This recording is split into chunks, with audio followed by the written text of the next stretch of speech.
Good morning बच्चों। Test 3 में level 2 के ऊपर ये 21 क्वेश्चन है। क्वेश्चन देखते हैं।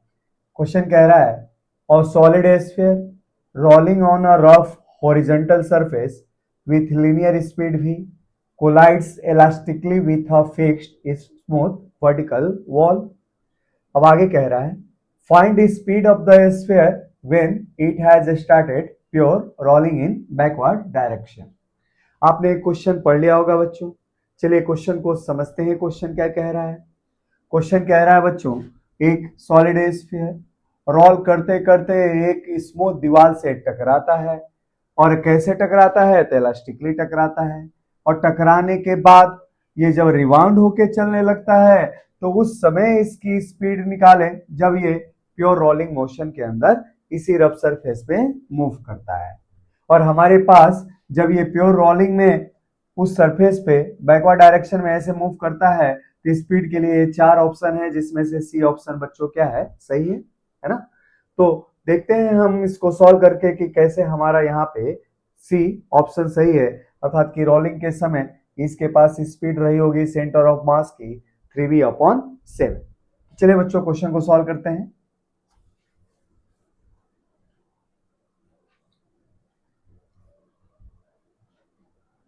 सॉल्यूशन देखिए बच्चों,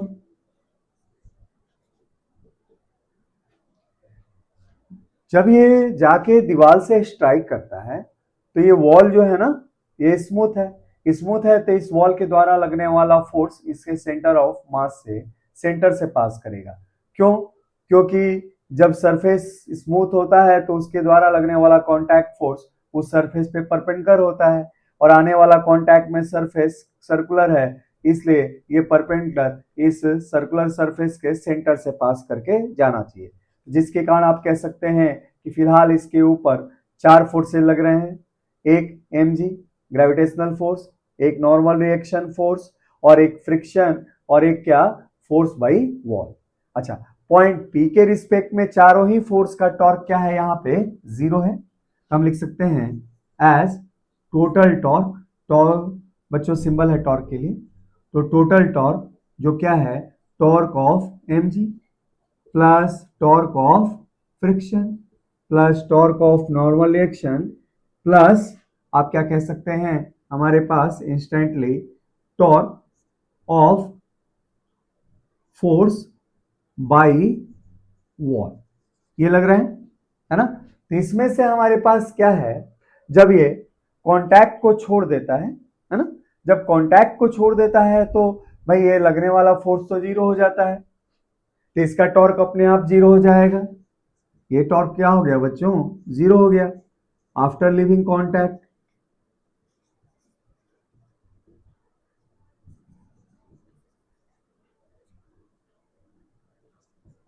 और बाकी इन 3 फोर्सेस के टॉर्क क्या है? 0, 0 और 0, क्योंकि तीनों ही फोर्स की लाइन कहां से पास करती है? इस पॉइंट P के रिस्पेक्ट में पास करती है। ये जो टोटल टॉर्क हम कैलकुलेट कर रहे हैं about point contact point P के रिस्पेक्ट में निकाल रहे हैं, अबाउट पॉइंट P के रिस्पेक्ट में निकाल रहे हैं बच्चों। तो पॉइंट P के रिस्पेक्ट में कोलिजन के बाद लगने वाले सभी फोर्सेस का टॉर्क यहाँ पे क्या है? 0। तो इसलिए आफ्टर कोलिजन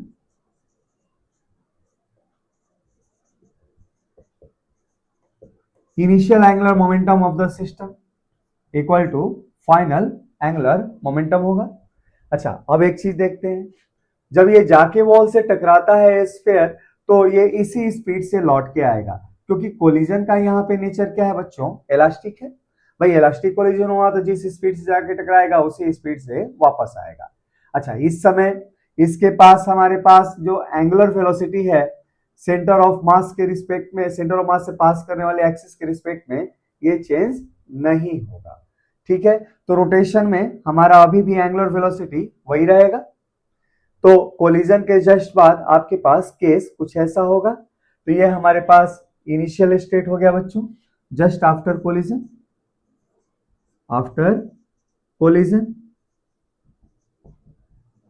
और जब ये फाइनल स्टेट में प्योर रोलिंग में आ गया तो उस समय हमारे पास क्या हो गया? फाइनल स्टेट हो गया। ये प्योर रोलिंग के समय हमारे पास एंगुलर मोमेंटम इस स्फीयर का यहाँ पे काउंट करेंगे अब देखते हैं आफ्टर कोलिजन हमारे पास, जस्ट आफ्टर कोलिजन हमारे पास पॉइंट पी के रिस्पेक्ट में एंगुलर मोमेंटम कितना है, तो अबाउट पी हम बात कर रहे हैं, अबाउट पॉइंट पी हम बात कर रहे हैं यहाँ पे। तो पॉइंट पी के रिस्पेक्ट में जस्ट आफ्टर कोलिजन आपके पास एंगुलर मोमेंटम है बच्चों यहाँ पे इस डायरेक्शन में एम भी आर लिया है ना। अच्छा, चूंकि हमारे पास क्या है, इसकी एंगुलर वेलोसिटी अपोजिट है भाई, जो हमारे पास एंगुलर वेलोसिटी है ये क्लॉकवाइज डायरेक्शन में और ये लेफ्ट डायरेक्शन में मूव कर रहा है भाई, मोमेंटम की लाइन ये है और ये हमारे पास क्या हो गया, पोजीशन वेक्टर की लाइन। तो ये तो भाई ये ऐसे है हमारे पास एंटी क्लॉकवाइज, और जो खुद स्फीयर रोटेट हो रहा है वो कैसे रोटेट हो रहा है बच्चों, तो क्लॉकवाइज रोटेट कर रहा है। तो क्लॉकवाइज रोटेशन और एंटी क्लॉकवाइज रोटेशन एक दूसरे के अपोजिट है बच्चों, जिसके कारण ये दोनों ही एंगुलर मोमेंटम एक दूसरे के अपोजिट रहेंगे इनिशियली कोलिजन के जस्ट बाद। तो इसलिए हम लिख रहे हैं M B R minus I omega, ठीक है। I moment of inertia of this sphere about the axis passing through centre of mass है। अच्छा, जब ये प्योर रोलिंग शुरू कर देता है तो उस समय इसके पास एंगुलर मोमेंटम की वैल्यू क्या होगी बच्चों, ये होगी एम भी डैश आर प्लस, इस समय मान लीजिए एंगुलर वेलोसिटी है ओमेगा डैश, तो ये हो जाएगा आई ओमेगा डैश। अब चलिए बच्चों सारे वैल्यू रखते हैं यहाँ पे, तो हो जाएगा एम भी आर माइनस स्फीयर है तो moment of inertia 2/5 M R square, और चूंकि हमारे पास ओमेगा की वैल्यू कितनी थी, तो वी बाई आर थी, तो हमने वी बाई आर रख दिया है यहाँ पे। आई इक्वल टू, अब एम भी डैश आर वाले फॉर्म को चेंज करते हैं, एम भी dash R plus I omega dash की वैल्यू प्योर रोलिंग है तो अभी भी कितना है, वी डैश बाई आर, ये हो जाएगा हमारे पास क्या 2/5 M R square into V dash by R. अब इसको आगे ले जाके सॉल्व करते हैं बच्चों, आगे ले जाके सॉल्व करते हैं तो हमारे पास क्या मिलता है, वी डैश की वैल्यू देखते हैं, हमें भाई क्वेश्चन में वी डैश ही तो निकालना है। तो क्या मिल रहा है, ये मिल रहा है क्या 5 इधर जाएगा तो 3/5 एम भी आर हो जाएगा। अच्छा, आर एच एस में क्या हो जाएगा, तो 7/5 एम भी डैश इंटू आर हो जाएगा बच्चों। तो एम से एम कैंसिल आउट, आर से आर कैंसिल आउट, तो ऐसी स्थिति में हमारे पास जब ये प्योर रोलिंग करेगा उस समय इसके पास रही होगी ऑपोजिट डायरेक्शन में स्पीड, भाई ऑपोजिट डायरेक्शन में ये जो वेलोसिटी वी डैश है या जो स्पीड वी डैश है ये क्या हो जाएगा, वी डैश की वैल्यू यहाँ पे आ जाएगी 3/7 वी, ठीक है बच्चों। तो हम कह सकते हैं कि जब ये स्फीयर ऑपोजिट डायरेक्शन में इस लीनियर स्पीड से मूव कर रहेगा तो इस समय इसके पास जो मोशन होगा वो प्योर रोलिंग होगा। तो चलिए बच्चों इस टेस्ट के ऊपर और सारे क्वेश्चन हम सॉल्व करते हैं।